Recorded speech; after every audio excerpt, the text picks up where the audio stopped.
I'm Colin, and this is a Lamborghini Jalpa.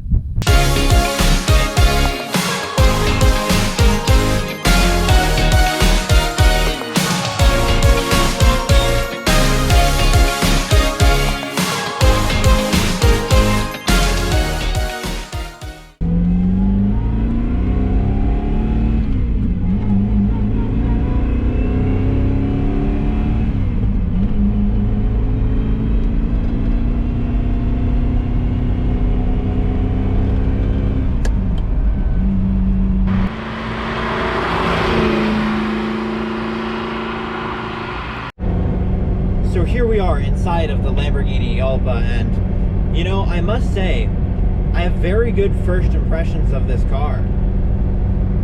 Unlike the Ferrari 308, I actually can fit in here, which is, I honestly kind of can't believe being that the Countach and other cars like the 308 they weren't very comfortable at all, and they definitely couldn't fit somebody who's 6'1" comfortably like I am.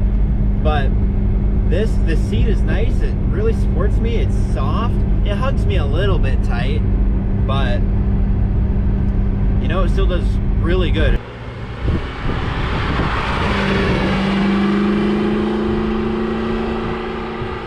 For being 250 horsepower, and because this car is light, it does actually feel kind of quick.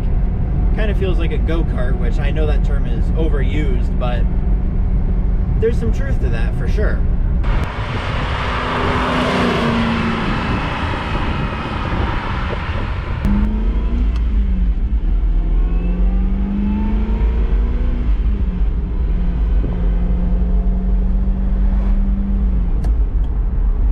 And you have got to love that exhaust note. It's very growly, distinct, and has character to it. In terms of driving manners, it is very respectable for its time.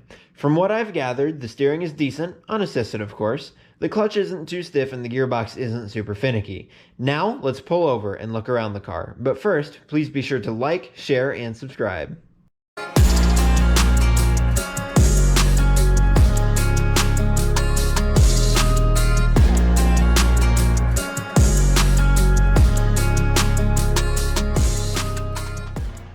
So here we are in front of the Lamborghini Jalpa, and I must say I love this design. It's a Bertone design car, just like the Countach and the Miura, but it's just such a cool looking car with the wide body stance and the fender arches, and it just has such an aggressive stance. It just looks so good.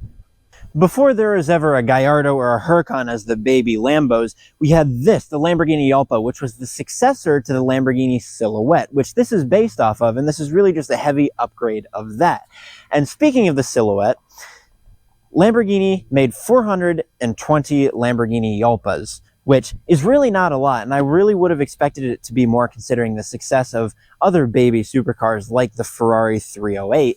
But they only made 420 of these compared to just over 2,000 Lamborghini Countaches. And speaking of the Silhouette, we have the Silhouette wheels on this, which Lamborghini ran out of all the other wheels that they had that they specifically designed for the Jalpa. And so very few cars had these Silhouette wheels, only about 25 of them. And in my opinion, these Silhouette wheels look way better than the other ones. In the back of the Lamborghini Jalpa, you will find a 3.5-liter transversely mounted V8 making 250 horsepower, which was impressive for the time, but the Lamborghini Jalpa had one problem. And that problem was the Ferrari 308.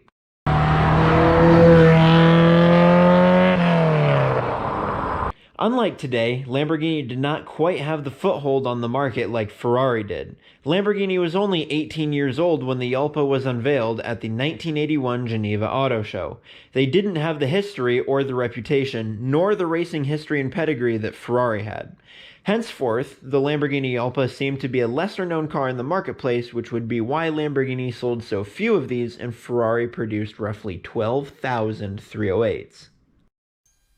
So here we are inside of the car, and you know, this is actually a really nice interior. You have the Italian leather. I really love this white interior, especially with the white paint. It really pops. It's really unique. Most of the ones that I've seen are red. Actually, all the ones that I've seen are red. I know some are black, but it's a very, very unique spec. And you know, surprisingly enough, There is actually a lot of room in here. I mean, considering. So you get in a Ferrari 308 and my knees are pretty darn close to the wheel and I don't necessarily quite fit, but this I just fit. I mean, I've stated many times before that I am 6'1", and you know, this is shockingly comfortable for me. I could take this on a respectively long trip.